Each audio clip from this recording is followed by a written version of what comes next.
Country 'Tis of Thee. Some of us still remember that song. Stand and sing it? You sure That would can. be great. Please stand for our song. Thank you, Brad. My Country 'Tis of Thee, but with the full organ and everything that goes with it. All right, you guys ready? Here we go.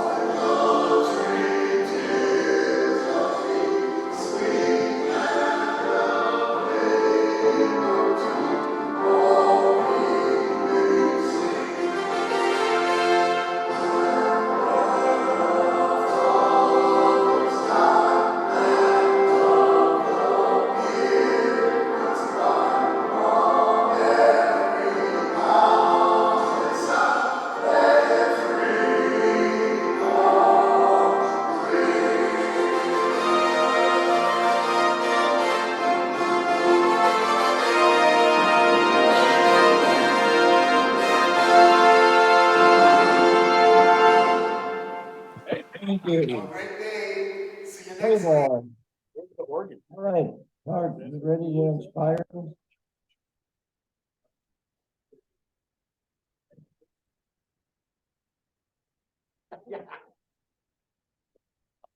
Well, while I was giving some thought for today's inspirational moment, it occurred to me that inspiration is all around us, and it exists in many forms.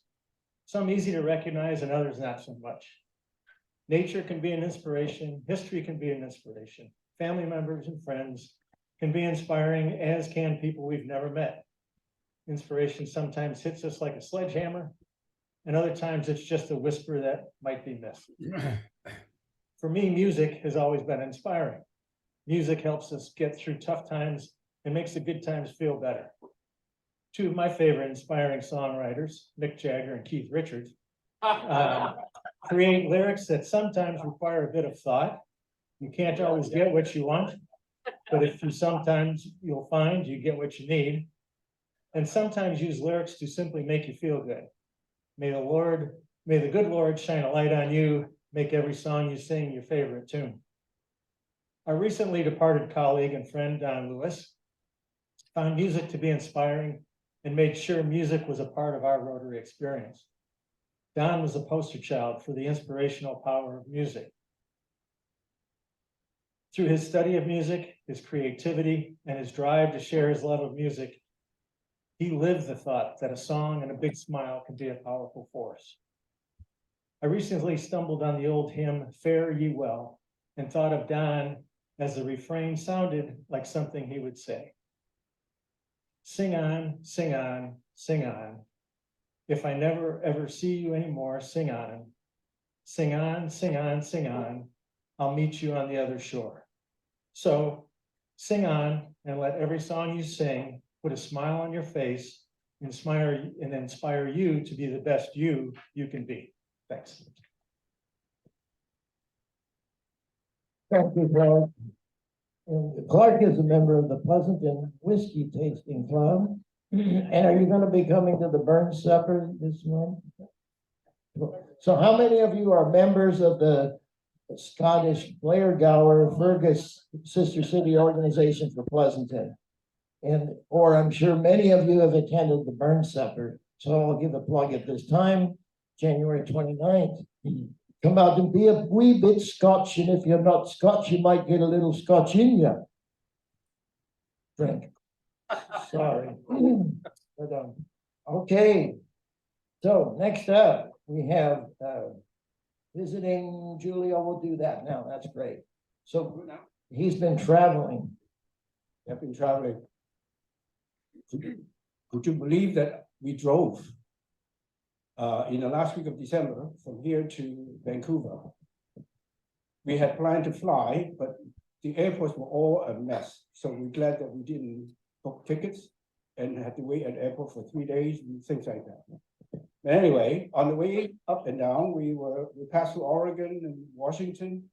So in Portland, I noticed something that may be appropriate for our president. So I got a few things. So knowing that you had to deal with a rough crowd here. So I thought sometimes you need insulation from, all these unruly people. So I thought something made in Oregon, so you won't get burned. Thank you. This is made in Oregon, not in China. Could you believe it? I mean, nowadays, this is made in Oregon. And Is that the truth? yeah, it's made in Oregon. And as if it's not enough, maybe you need a drink. Maybe. Maybe you need a drink, so I thought I'll get you a beer cool container, also made in Oregon. And what else?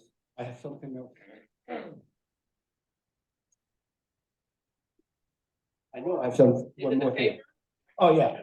And in case, it's not a can and it's a bottle, also made in Oregon. Yes, also made in Oregon. So enjoy. That's awesome. Thank you very much. Oh, and a donation to something, $100. to, okay, what foundation? Gary. Yes, point sir. of order. I do believe we have at least one visiting Rotarian here, and I don't think they've been introduced. Yeah, Next on the agenda. we're getting The there. next- So I have a couple guests and then one visiting Rotarian. So what I wanted to do, mix it up a little bit. We're still waiting if they show up or guess. She's on her way. Yeah, oh, it might be her coming in the door now. Yeah, so we can go around. I wanted to do introduction real quick. Everybody, your name, rank, serial number. Okay, welcome. All right. Visiting Rotarian. I think we all know this guy, but we're gonna introduce him anyway. President Gary, fellow Rotarians guests. I have Bob from the Rotary Club of, in the category of. Welcome, Bob. Do we have any other visiting Rotarians here in the room? Okay, guests of Rotarians. Okay, yes, my lovely wife Phoebe and our son, number 4 son, Evan. Welcome, both of you. Yeah.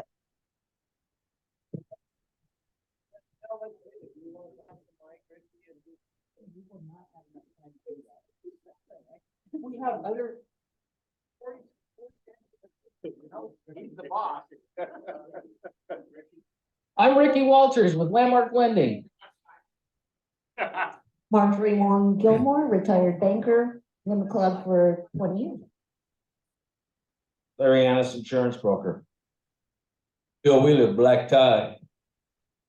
Brad Hurst, 1937. Mario Holmes Estate, and I have a guest here, my daughter, Mariah Mario. Joyce Shapiro, retired. Bob Shapiro, Stanford Hospital. Hi, everybody. Chris Miller, past president, 34 years and retired. Good to see y'all. Lee Carlson, Crestline Instruments. Peter McDonald, retired real estate attorney. John Fay, proposed member and principal, Amador Valley High School. Go Don. John Harperly, MLJ Solutions, digital marketing. Jay Krakauer, software sales and marketing. Tom Fox, Venture Sotheby's Real Estate. I've been in the club 25 years, something like that. Pleasanton North before that. And my real love is Rotoplast. I'll be going to Cebu in the Philippines to repair cleft lips and palates in February.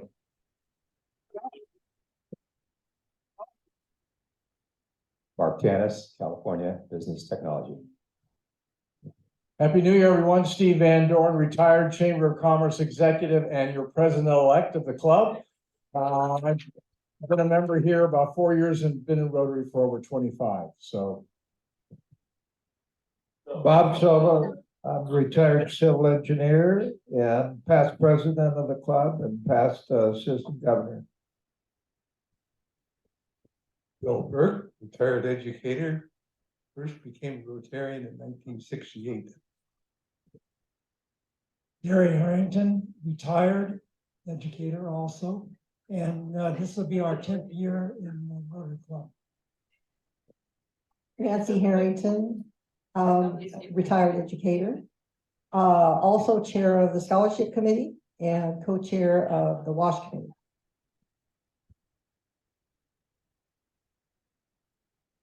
Evan Schwigerly, son of the president, Cal Poly 2023. That'll be the last tuition. Andrew Evans, scouting. Clark Pagan, retired. A little plug for accomplishments, Evan. I don't know if I say he's a straight A college student, but he is an Eagle Scout and also he's on the ASI student government in Cal Poly. Thank you, Evan, for being an awesome, wonderful son that never does anything wrong. Thank you very much. Okay, quickly, I want to introduce you to our registration cashier tally takers. Let's have it, Audrey. Audrey Horney, CPA, I've been a member 29 years. He's got food in his mouth. I'm Kathy Alameda, CPA for 29 years, 26 years. I have to subtract 3 from our annual spirit ring. Julia, enjoying my lunch. Been in Pleasanton for about 22 years. And prior to that, I was in overseas assignment with a bank. And came back because my son was going to college, so we decided to be near him. So glad to be a member of Rotary.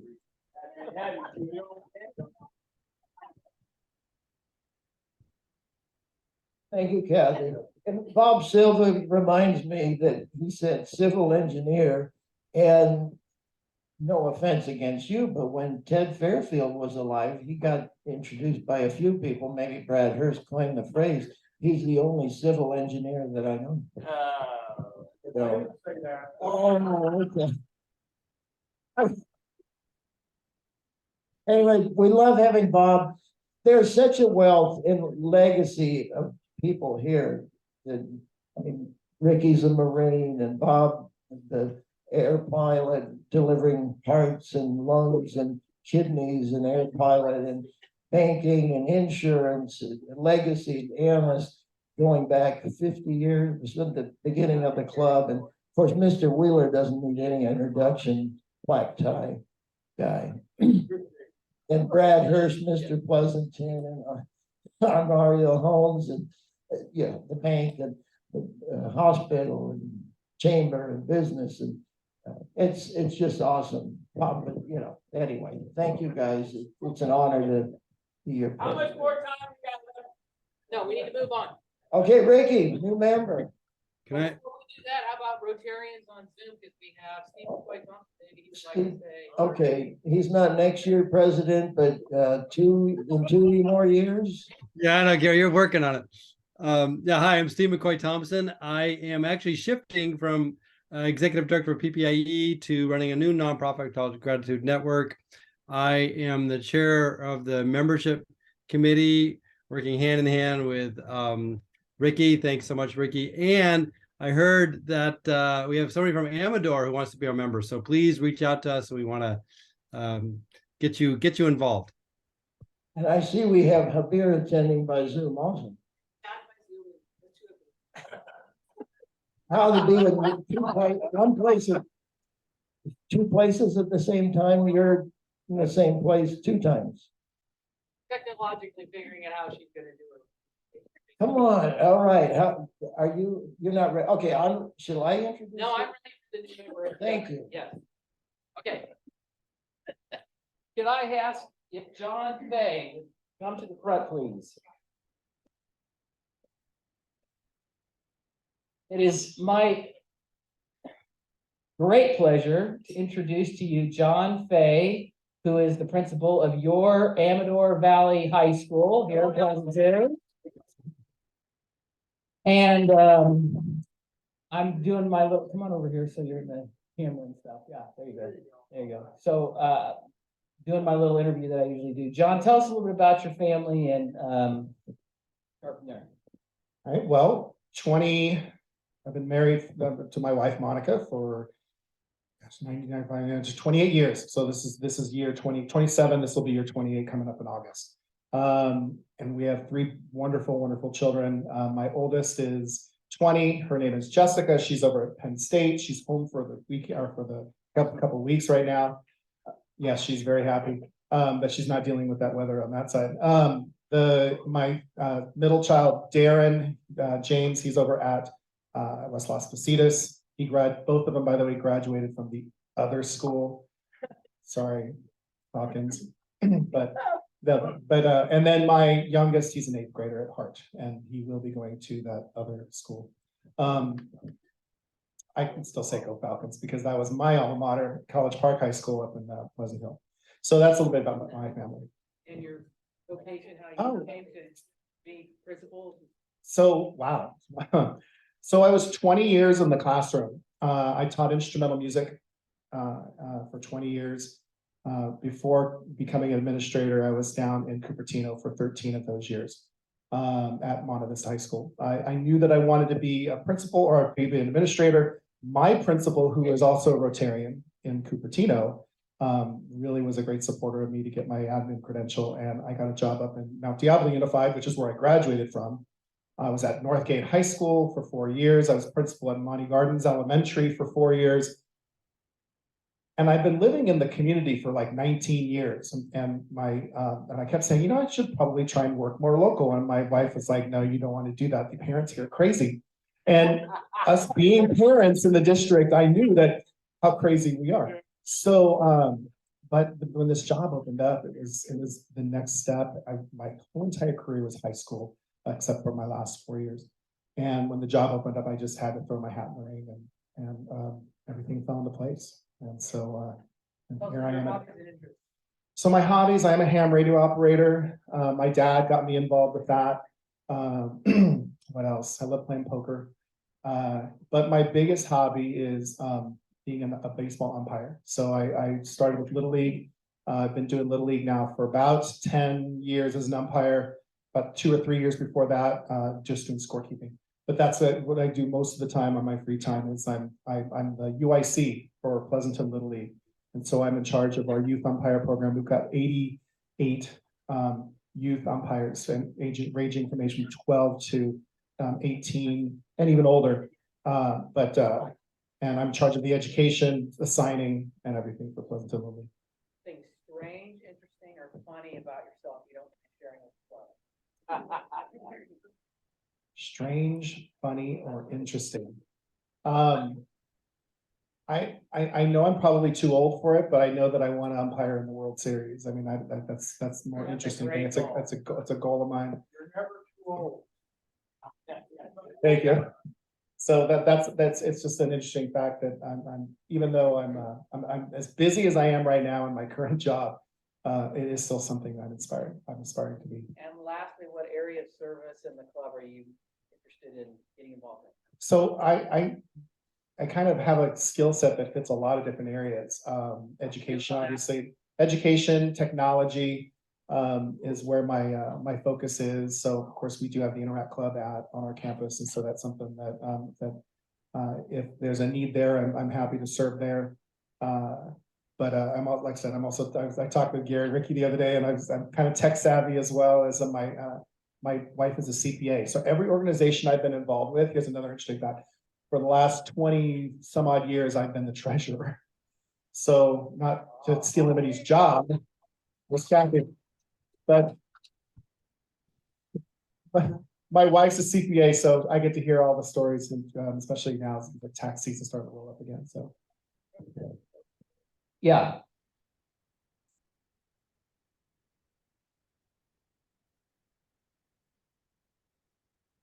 So we are happily celebrating our centennial this year. So in 1923, the school was founded. And so this year, coming up in the fall, we'll be having a huge celebration, 3 days worth of celebrating actually, for our Amador Valley centennial. Starting off on a Thursday night with a wine and cheese and a grand opening of an exhibit in the Pleasanton Museum. On Friday, there's going to be a downtown, this is September 17th, 18th, Friday the 18th is going to be a downtown parade that feeds right into our, pigskin event, kind of like a street fair on our campus if you've never been to Amador Valley during pigskin. And then we'll go right into a home football game. So that's all Friday night. And then Saturday is going to be a downtown pancake breakfast sponsored by our band program, our music program. And we're inviting groups, the music groups to perform on the stages in downtown, ending with the closing ceremonies back at the gym at Amador Valley. So we're ramping it up on the centennial. That gentleman that led an ensemble, I think still their voices or something.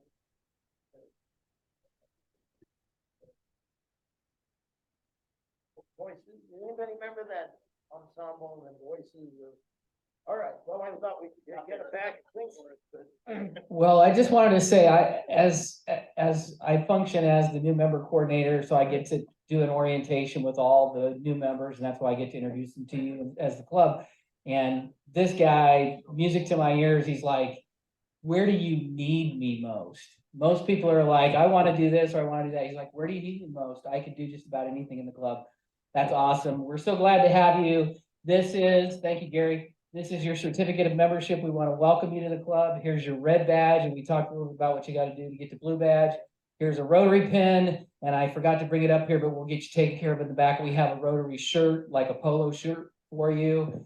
You can pick the color, and hopefully we have the right size. But if everyone would please give a warm welcome, round of hand for John Fay.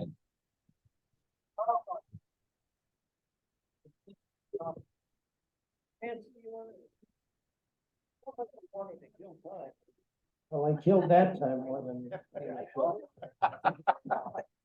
What can I say? Yes, I want to talk to you here for a minute about the WASH program. We're finishing up the one in Lagos, and I did bring my charts again so you can take a look. We haven't finished that one. We should finish the end of the second week of this month.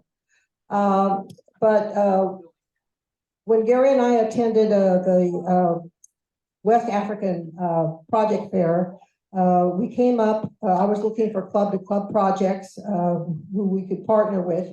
And I found 7 of them. Well, we can't do 7, that's too many. And so our goal is to do 4 club-to-club projects this year.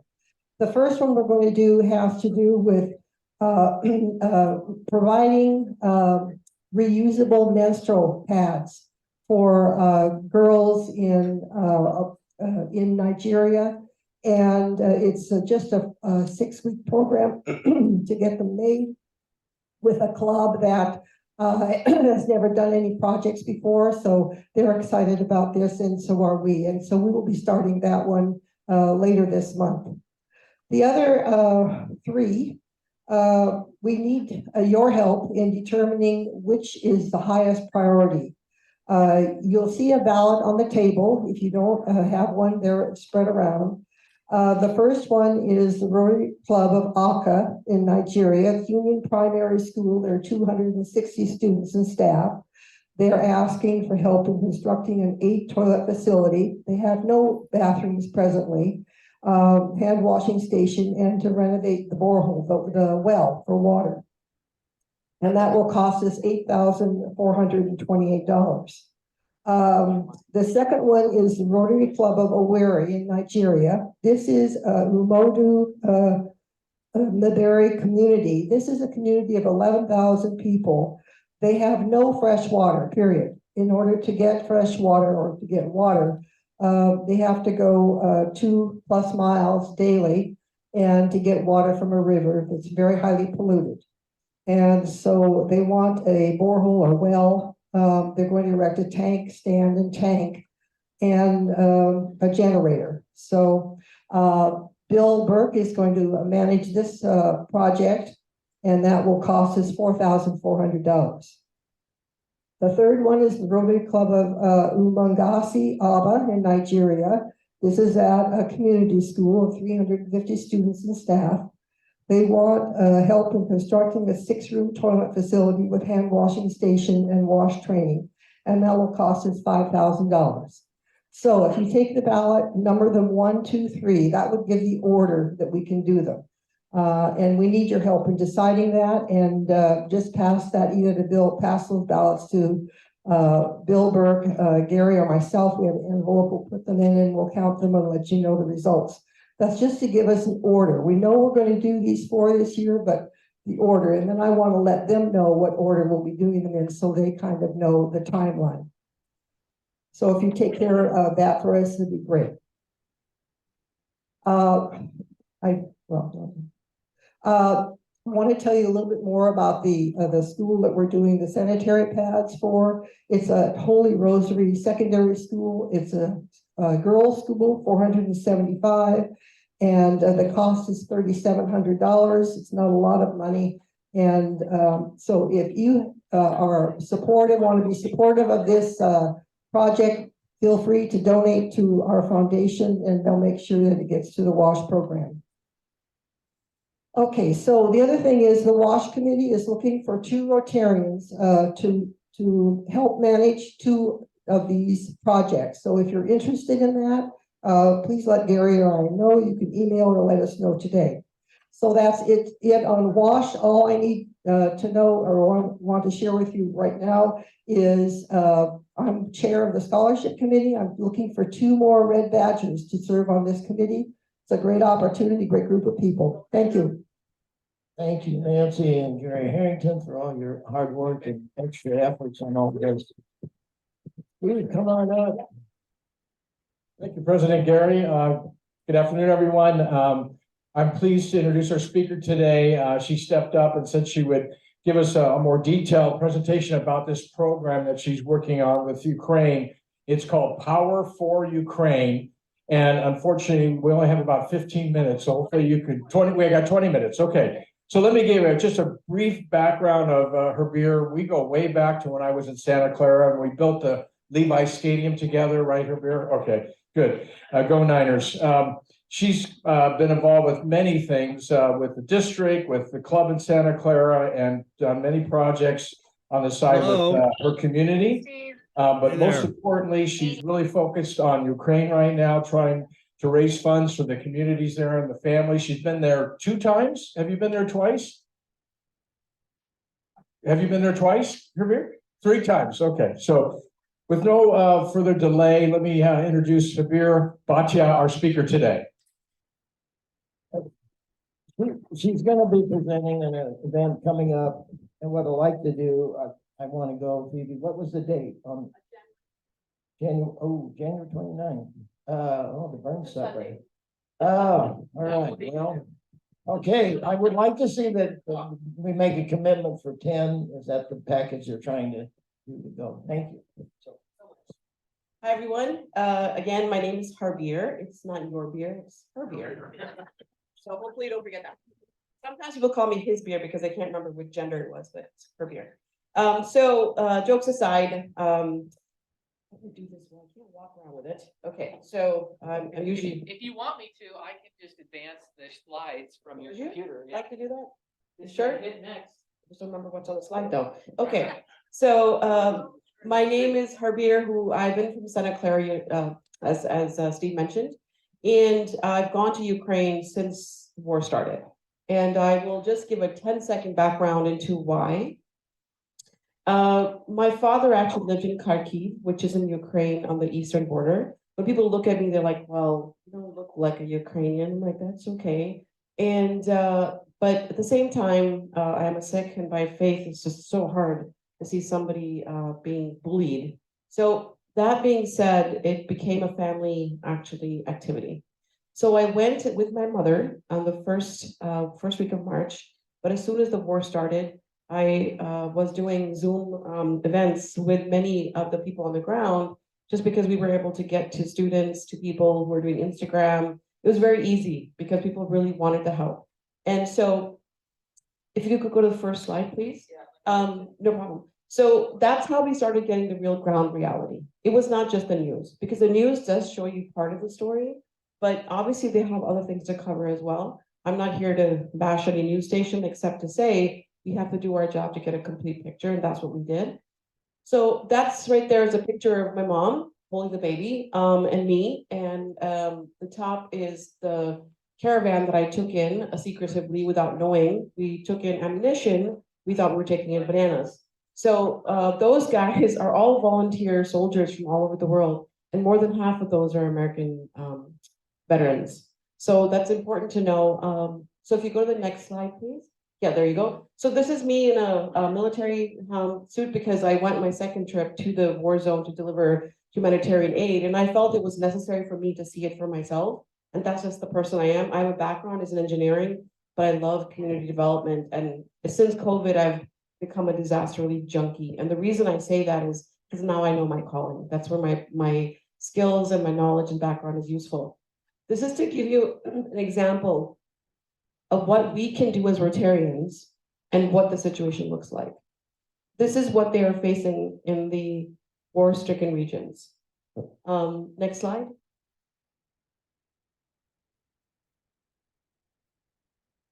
This is to give you an example of how you get across. I know a lot of people think, they're not aware. I shouldn't say what they don't think, but they're not aware of what it means to get across. The bottom right is pictures of dots, show you how you have these border crossing areas. But the ones I've used are those three. So I hope you will believe me when I say I know what I'm talking about, even though I'm not Ukrainian and I don't live in Ukraine. But I feel like I've learned so much at a macro level that I can really help move the needle with my knowledge. Next slide. So next slide again. That's just a picture of Mom and I collecting whatever we could. We took all our supplies the first time around. Next slide. This is what it looked like when we got to Poland, the border of Ukraine and Poland. It's called Medyka. That was the largest border. That was a walking border across. Next slide. Is it not moving? It's just slow. There you go. Okay. It's just delayed. Okay, so was this the next slide? Yep. Okay, so this is a queue at that time on the Ukraine side of the border. And it's so funny because we were so scared to walk to the border. And we said, well, we're actually right next to the border. If that side gets bombed, we're going to be bombed too. But that was just the fear that we all have in our mind. But this is what the other side looked like. These are the people waiting in queues for 10 hours, 20 hours at a time. And that is what we were doing, was handing out those blankets. But this is April. I just want to emphasize, this is April. What do you imagine winter is going to look like right now? Next slide. This is an inside view. You can go to the next slide of the heating tent we had created. I took this picture to really emphasize how close we were able to get to these people and hear their stories. It's one of my favorite photos because they couldn't get any warm temperatures and we were able to provide them that warmth. Next slide. You can keep going. This is another one, my mom working to help work with children. This is what it looked like when parents were sleeping on the floor. Next slide. We were walking across to provide food and give people real food because they were waiting for days. Next slide. You can go like 10, 30 seconds at a time. Yeah, you can keep going. Okay. Keep going. This is just sample video pictures of what you can see what we did. My mom used to stay at this hour of night, 4 a.m. You could see the angels come out because they would be the ones freezing, but keeping everybody else warm. Here we can stop for a second. This picture is my way of getting a needs assessment done. I went and met various members of the leadership of the country, and I'm not even sure how this happened because I am just a person. Yes, I've been a public servant, so I know what it means to engage and how to talk to these people, but I never expected that I would have access this quickly. So I met with the members of parliament, top left. I met with city mayors and county presidents. They're called chairmen of rayons. Rayon means district, which translates to county for us. And I met with various people. In Bucha, you must have heard of the Bucha massacre. And I actually went to the sites myself. I met with the mayors of Bucha and Irpin, which are the neighboring cities. Irpin was 70% destroyed, Bucha was where the massacre was. And the bottom right is the Bucha Rayon president, who has become a good friend now, who gave me a firsthand view. He was so upset. He said, Kabir, so many people came. 55 organizations came, but less than 5 returned to help me. Everybody just brought photos. And I made a promise that I would not be that person. So when you make these personal relationships, it becomes personal. You feel like your word is your bond, not just, a photo shoot. Next slide. So this helped me get a solid picture of what was happening. And these are some of the pictures I took along the way around the country. Some of these are from the east. The bottom right is Kharkiv, which is the border of Russia. The top left is also the border of Russia. The one in the middle is Bordianka, Bucha, and Irpin, right north of Kiev. This is where the Russian army, the Chechenian actually soldiers came through, and they literally flattened everything in their way. And I want to explain that to you so you understand why. There's going to be a couple of slides later. You're going to see what kind of damage has happened where. And when people ask for help, does that really make sense? This is North Kiev, South Kiev, totally fine. Northern Kiev is because they came to Belarus. And guess who the houses they crushed? They're all single family homes, elders mostly. And that broke my heart when I saw my elders sitting on the front lawns with nothing. And they're just sitting there. And I asked the babushka, I said, what are you doing? I had a translator. She said, what else am I supposed to do? I just sit here. I said, okay. Next slide. This is the furthest east I went. And the bottom right is actually, I left this banner at the border on my first trip, just to see people would express themselves. And I went back and I was so overjoyed to see people wrote messages on this. This right now is taking tours of the country, just to let people know what is happening on the border and how do people feel. This bottom left is a famous bridge you must have seen on the news. It was called the Kiev Bridge from Irpin to Kiev. When people tried to cross over, the Kiev Ukrainian army crushed this bridge, so the tanks could not cross into Kiev, the city. Kiev is a state as well as a city. And this was the reason it became a very famous one. And it's still there, but they've practically, reconstructed it. Next slide. This is an important picture. Now I want to give you the holistic picture of what's happening in Ukraine. The top of that is Belarus, and the word highlights. And the number 4 is Kiev, the state.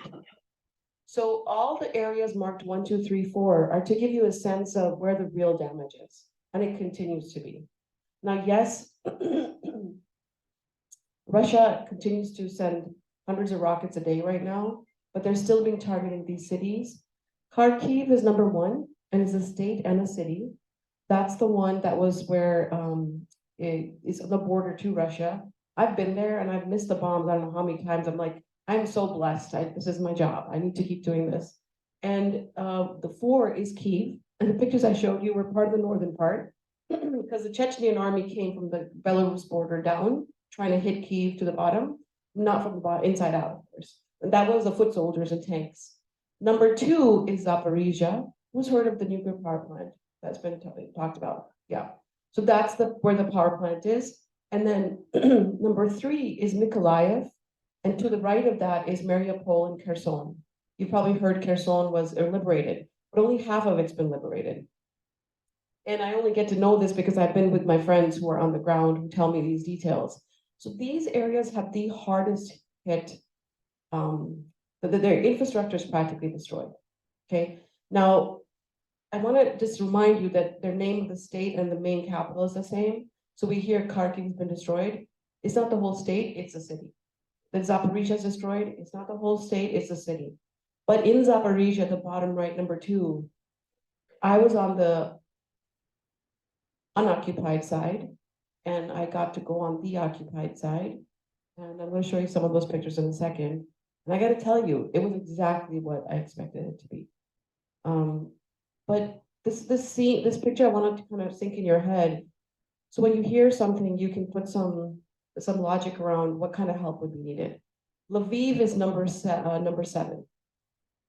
Lviv, you all probably heard of because that's like one of the very, very famous cities. Well, it's also the city where everybody keeps dumping supplies. Much of it does get to the right place, but sometimes it doesn't. And number 6 is Volyn State, Lutsk, which is a very safe place, which is my kind of safe place to go to if I ever need help. And number 5 is the whole area in the center. All these areas are where a lot of the internally displaced people went to. What that means is that if they're displaced, then what kind of needs do they have? They need shelter supplies, they need hygiene supplies, they need medical kits. But the people that are still staying in 1, 2, 3, 4, their needs are just immense. There are 15 million people in this country that need help right now, but the rural total population is between 35 and 37. And 5 million left the country, and a significant portion have returned. So you can see what the state of affairs might be with this kind of scale of need. That's what is the reason that brought me to my to continue my efforts to help. Because those that are left in 1, 2, and 3, and 4 have not gone anywhere because they can't. Or they're like, well, who's gonna drop everything? You can't drop everything and just leave. So I wanted to just make sure I emphasize that. Next slide, please. We can go through these a little quickly so I can get to the important part because I have 10 minutes. Sorry, can you go back one? The observations for you to walk away with this is the shelters are overrun, whether they're in the east or in the middle. They don't have enough supplies, especially in the east. You can buy stuff, by the way, in Lviv, Volyn, in Cherkasy, all the centers, those are open. In the west, I mean, I went to an opera and I felt so guilty. When I went to a district conference there, I'm like, the east doesn't have food. I don't feel right that I'm having a party here with you guys. But that's the difference in the scale of the problem. So resources to evacuate war-torn regions are really difficult. Like they've been asking me for vehicles.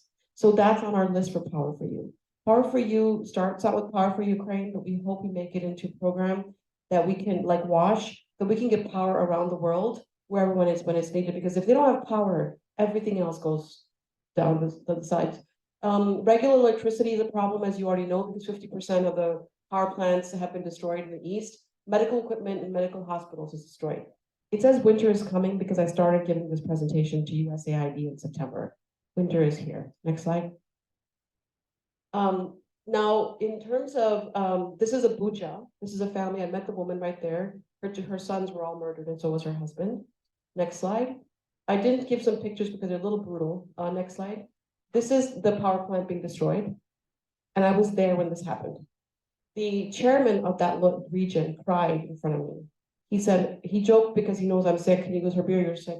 You're a warrior family. You should be able to get me missiles. I'm like, okay, I am just an engineer from Silicon Valley. Then he cried and said to me, no, I need night goggles so I can shoot down the drones that are trying to destroy our power plants and that people die. That was like, you just need night goggles? That's all you need? Because I can't see them in the sky when we're shooting. This is one of the hospitals that they destroyed that we're trying to help. Next slide.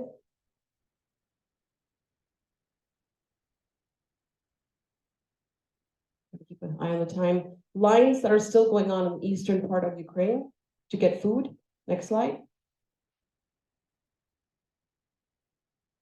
This is now the unoccupied, now deoccupied, or called liberated region, Zirkuni. Zirkuni is in the east, right before you hit the Russian border. This is the Z is wherever Russia feels that they have now taken over. It's like their property. Remember, the V was for victory for World War II. Well, this is the Z, meaning that Russia has taken over. This picture here is to show you what that school looks like. And the things that we're holding, I brought those back. And you will see all this displays on January 29th. I've brought back everything that I could do without getting in trouble. Next slide.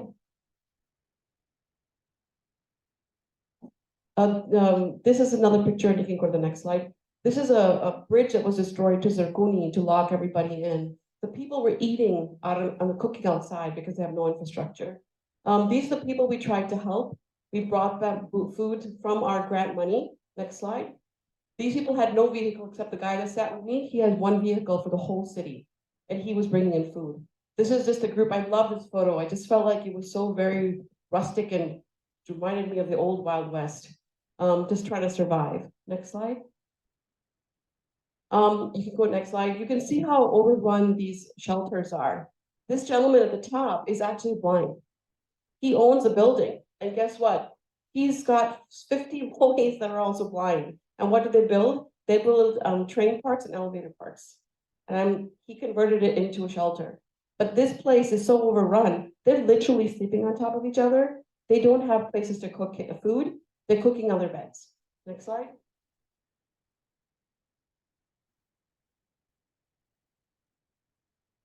This is an example of a hospital that had to, this is a laundry room that was converted into the soldiers, for the soldiers. That's why they're looking away. Next slide. This is one of our Rotarians, who's a past president of Rotary, I cannot pronounce the name, Zaporizhia, but this is his house that was destroyed. And I brought back the bomb that destroyed that house. And next slide. He's also the head of the Rayon, and he's the one who took me illegally into the war zone. He was said, Herbir, if I take you out, you can get fired. But he took me anyways because I insisted. And this is a 15-meter hole, which you can't tell because it's raining that day, of a bomb that had just hit. Next slide. This is one of my favorite photos. This woman said to me, because I gave her some money and food, I am so happy. This is better than World War II. She's got plastic and garbage in her shoes to stay warm. Next slide.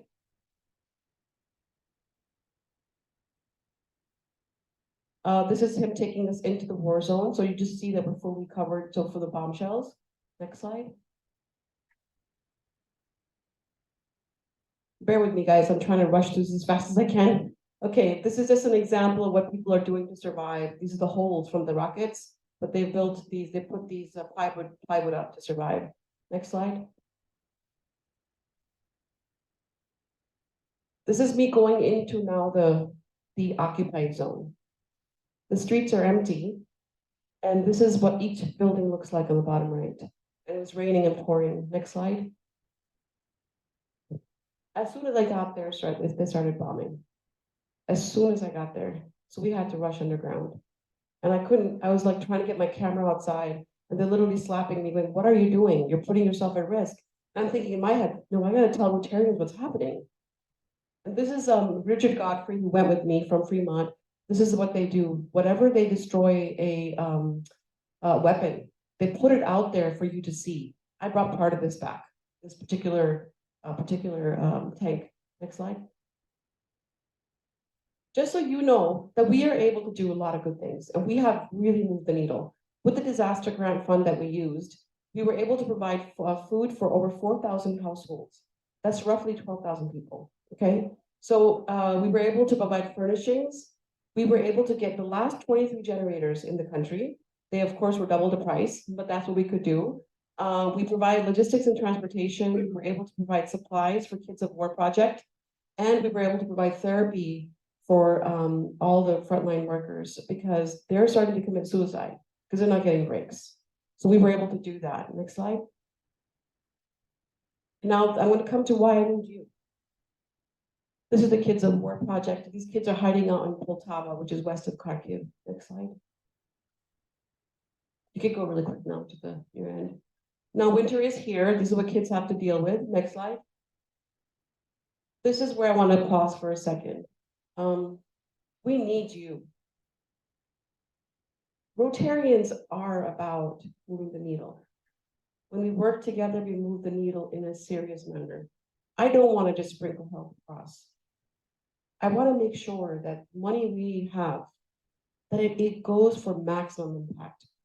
We have a list and a request for 10,000 generators because Europe is facing an energy crisis because of Ukraine facing an energy crisis. They're sold out. And for the ones that are now there coming from China, which is, still takes about a month to get to, they're trying their best. But you have to remember, that's really difficult to make happen. Now we've made a deal for 1,500 generators from Southern California, and they're sitting in the northeast of America, ready to go. They're otherwise $950. We were able to get them to $480. Plus the fuel, plus the transportation, that's $550 per generator. And it would be there before the end of February. because they use a different route. And we are working with an organization called World of Connections, only dedicated to shipping routes. It was launched by a woman who happens to be Ukrainian, and she's our partner. We need to raise money for 1,500 generators, and we've already been building wood burning furnaces from inside Ukraine. So we keep people employed, because if they don't have a job, then we have to keep giving. And we want to make this so it's a sustainable model, because it's only so far we can go, but generators will get us really, really far, because those will help them sustain themselves, whether any more infrastructure is destroyed or not. They can do surgeries, they can keep the schools open, they can keep the lights on, they can heat their systems. There are wood burning boilers who need a little spark, but they can't because it's outside and it needs a generator to start. 6 kilowatts is all we need. So that's where I'm coming to you guys.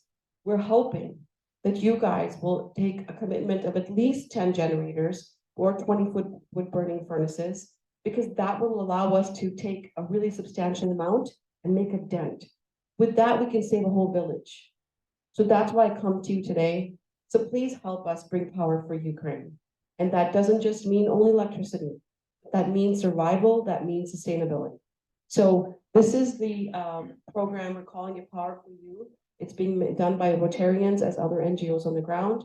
And the Rotary District of Ukraine is our distribution channel. And they're the ones who are keeping track of the list.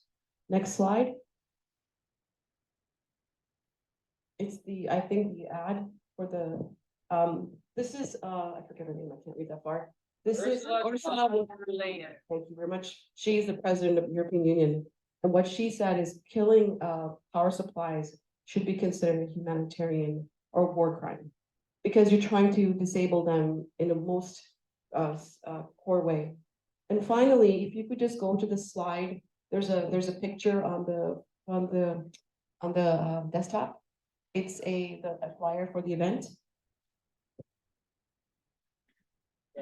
Oh, I didn't do bad actually. I really flew that through that thing.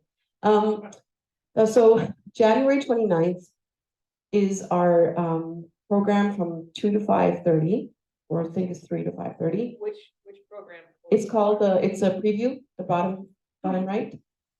It's yeah, that's it. Final flyer. And it is the flyer for the event. We will have an amazing singer, a Ukrainian singer, as the main artist for the day. We will have a war exhibit. Only those that have been to the war can see. There's nobody else that has that exhibit. And we're taking a second one to Japan. This is like nowhere else in the world right now in the country can you find this exhibit that I will be presenting of the first plane, Russian plane that was shot down by Ukrainian army. I brought a piece from that. The army military gave me that as an honor. And I said, there's no point in me having it if I don't bring value to you. So it was given to me with that. And I will also have parts of the bombs that destroyed our Rotarians' houses. I will also have bullets. I was arrested in Poland at the airport because I accidentally brought back live bullets. When there's no electricity, exactly, and then there's no light, I packed everything and threw it in my purse. Now, which woman carries around bullets in their purses? Well, that's another whole story. So when I got pulled over and arrested, I said, I don't understand. Why are you arresting me? And they told me, and I started laughing. Like, what kind of criminal are you? And then I got arrested once. Then I got arrested the next day again. Apparently, I had one more that I didn't know about. I did. But I packed my luggage in the dark. And so that's what happens when you pack luggage in the dark. Because I have large shells of bullets from the tanks, which are empty, but I also had live bullets to compare with, and they were all together. So little fun, but it's an adventure, and I really hope you guys will join us. Do you have that on the screen? I can't get it to open up, but we'll send that out to Email to the cabinet.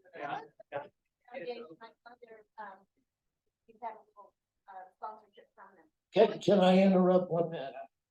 On time, we're over time. So if we can take the questions, if anybody's got to go, we'll have the opportunity of drawing and then pick it up. Okay. I have a question. Yeah, people. Paul Harris. Paul Harris. We got to, all right, let's get through the drawing. Okay. Number 9, 1931, that was a good year. 1931, anybody? Hello? Bill, you wanna?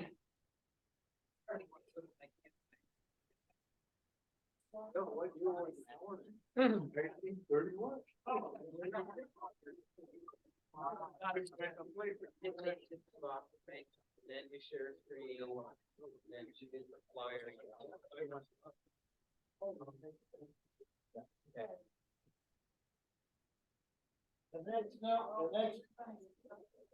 The next number is 1921. You'll be 101 years old. So anybody has to leave now, would be a great time. We really appreciate you coming today. Happy New Year. And Julio. Okay, the drawing, the pot's going to grow. So, thank you. All right. I'm so glad. Thank you for whoever's staying. I really appreciate that. Yes, sir. Foundation involved. I see that it's on your advertising. The Rotary Foundations are like our District 5170 Rotary Foundation. So the Rotary Foundation International had originally done a dedicated pot, so they don't have that anymore. So, good question. My fingers are crossed because I've spoken at the International Institute in Salt Lake City, and I've convinced Mr. Larry Lunsford and CEO John Hupka that they need to do more, but they're going to make a decision in January. At this point, it's still a no. It's already January, next week. And so at this point, it's still no. It'll be the District of Ukraine can apply, but we cannot do anything with it. Yes, sir.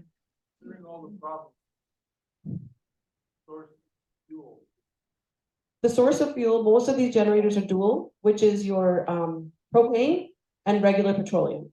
So, and right now that's not an issue at all. So the good thing is that we are able to supply all that because that's easily available. Thank you, great question. Anybody? Peter had a question about. Sorry. Oh. Yeah. Oh, that was the question. No, because Paul Harris is unless you are counting it through your own foundation, that's a different story. But in terms of the Rotary International. Go ahead. Go ahead, Steve. Yeah, I just want to say thank you very much for your courage and their courage. And I'm going to make a personal donation. I already got the QR code. I just would encourage you to put that QR code back up on the screen so that anybody in the room, if they want to make a donation, that would be great. Thank you. That's so generous of you. Really appreciate it. We really, again, our ask is at least get us 10 generators worth or 10, 20 furnaces. It's nothing for us, but for them, it's their life. Yes.